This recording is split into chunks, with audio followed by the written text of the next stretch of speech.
Sheila, welcome back from your trip. Thank you. It was a blast. Can you tell us where'd you go and what was it about? Yeah, so this was our Interfaith Justice Revival. It's the first time we've done something like this. And it was basically through the western half of Virginia. So briefly on the map, obviously our office is here in Richmond, but we're looking out west. So we started in Lynchburg on Sunday, Roanoke on Monday, Christiansburg Tuesday, Wytheville Tuesday, Norton out in Wise County on Wednesday. Thursday we hit up Abingdon and Bristol, and then Friday we went to Independence, we went to Floyd, and finally wrapped up in Danville on Saturday.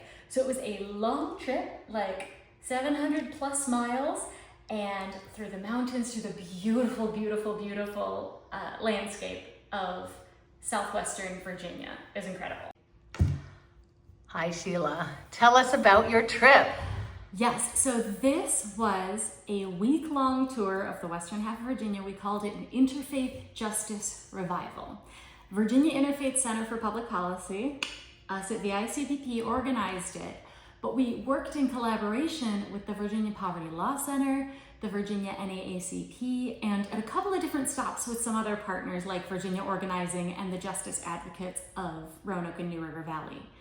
All of these groups are phenomenal and justice-oriented and really understand the call that is intrinsic in all our faiths to care for neighbor and to do justice on a systemic level.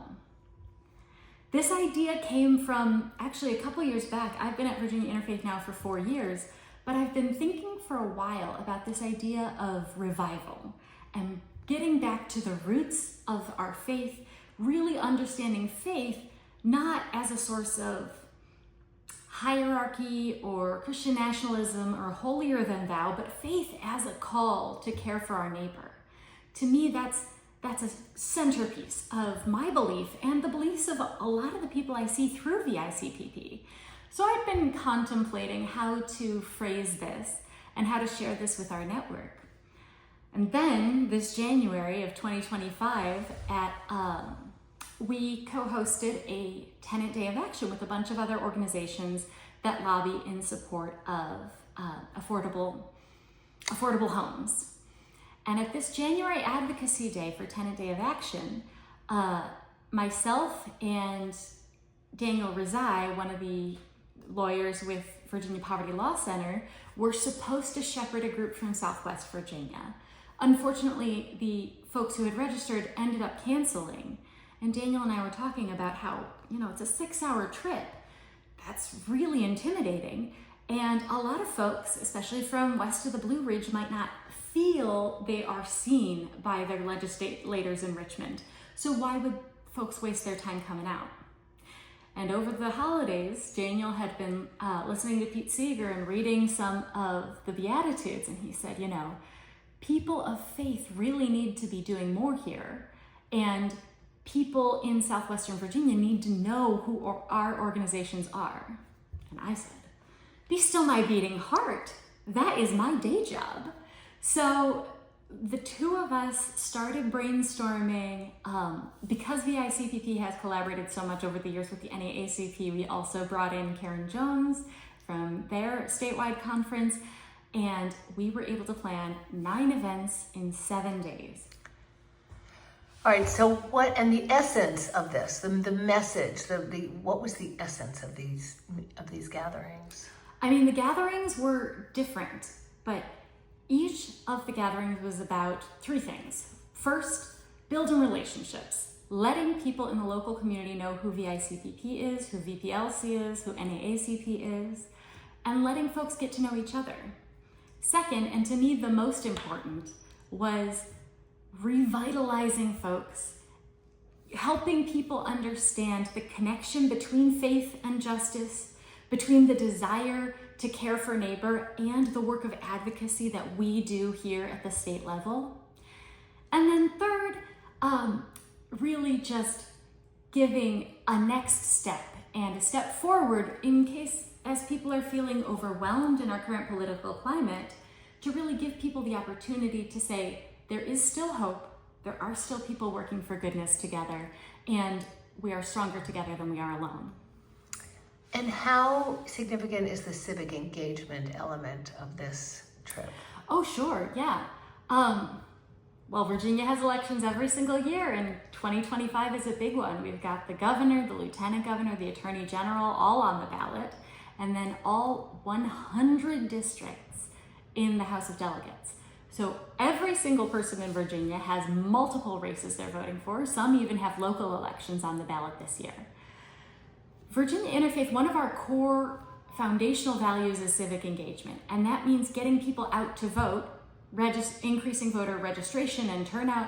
It also means increasing voter education, making sure people know who's on the ballot and who stands for what values, and are making choices so that voters can make choices based on those values. And then civic engagement carries beyond Election Day. That's when we meet with our elected officials throughout the year so that they continue to represent our values. We hold them accountable to ensuring that their constituents' voices are heard at the Capitol. So helping folks understand the elections that are coming and engage both as individuals and as faith communities in this work of civic engagement was another piece of the journey as well. And could you give us really briefly what the 100% voting congregation mission is? Because we saw those beautiful posters everywhere. Mm-hmm. Yeah.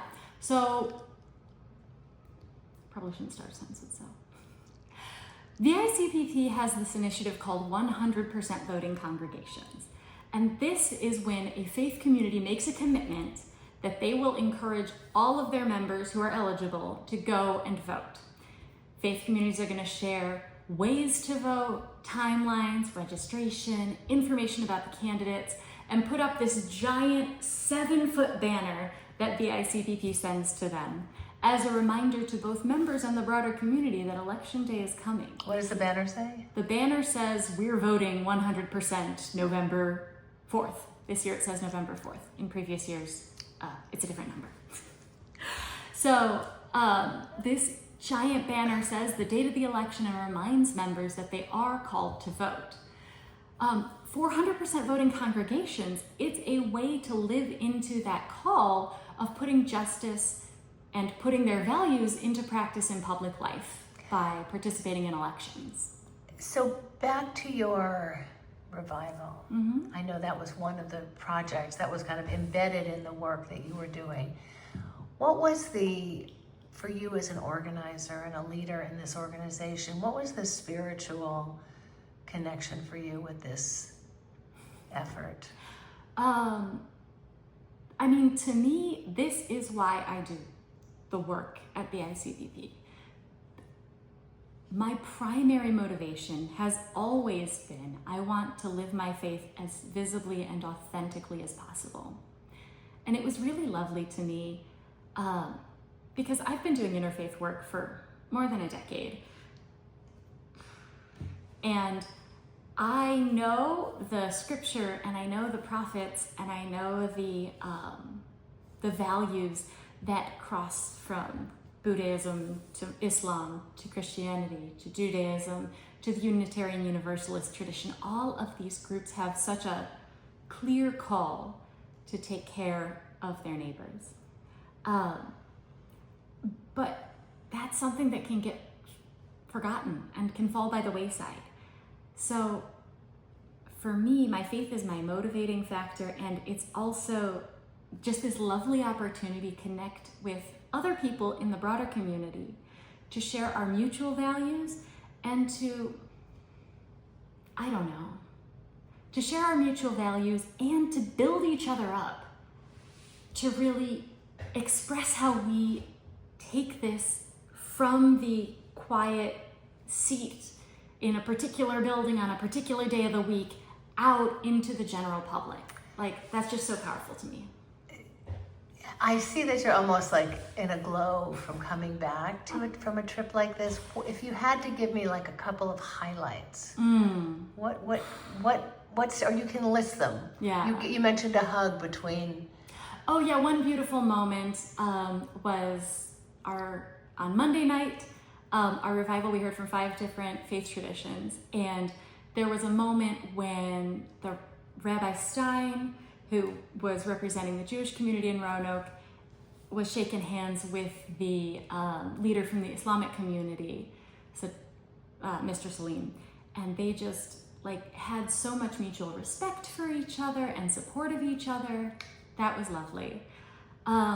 Honestly, one of my favorite moments was down in Norton in Wise County, which is one of the farthest west counties in Virginia.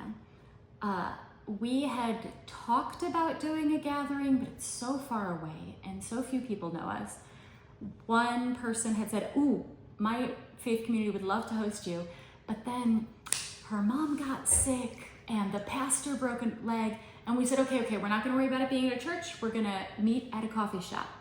And still, at that coffee shop, we had 6 people come, and they weren't just random passersby. Each of them was an organizer in their own right. All of them were excited to connect with Virginia Interfaith. It was so inspiring. And I think there was this give and take between us, because one of the women said, look, I've never seen somebody come out to Wise County. And I was like, first of all, I'm sorry, we should do this more. But second of all, we're here now and we want to come back. Those kind of relationship moments were just amazing. And what was it like for you to sit in the audience or sit in the pews or whatever room you were in and see sometimes hundreds of people, sometimes smaller groups, sometimes larger groups, but hundreds of people coming together to... Oh, so inspiring, so lovely to get, for people to be in the same room, for people to be connecting across surprising, for people to be connecting even if though they may not have met previously, they're all here, which means they have at least some common interest. So then, to see those relationships form was lovely. So this was clearly a success. Oh, without a doubt, yeah, we're gonna do more. I was gonna ask, so are you thinking about planning one for next summer? Oh my Lord, absolutely. Mm-hmm. And are there any lessons that you learned or things that surprised you? Is there one that or two that you don't want to know about my obnoxious spreadsheet and how to acquire songs in the correct order. That's a lesson learned, but not one lesson for the people, general public who might be watching this. I mean, I think the 2 biggest lessons are, 1, you're not alone. There is hope. There are people making these connections, wanting to do good work. You can connect with them. And then 2, as I said, in a lot of our events, we are stronger together than we are alone. So when you join a group like the VICPP, when you push and push and push and email your legislator to really stand up for those values, that doesn't go into a void. When we work together, we can really make concrete change happen. And that was something that was just such a lovely thing to see this week and to connect with this week. Is there anything you'd like to add? Thank you. Go to the mountains.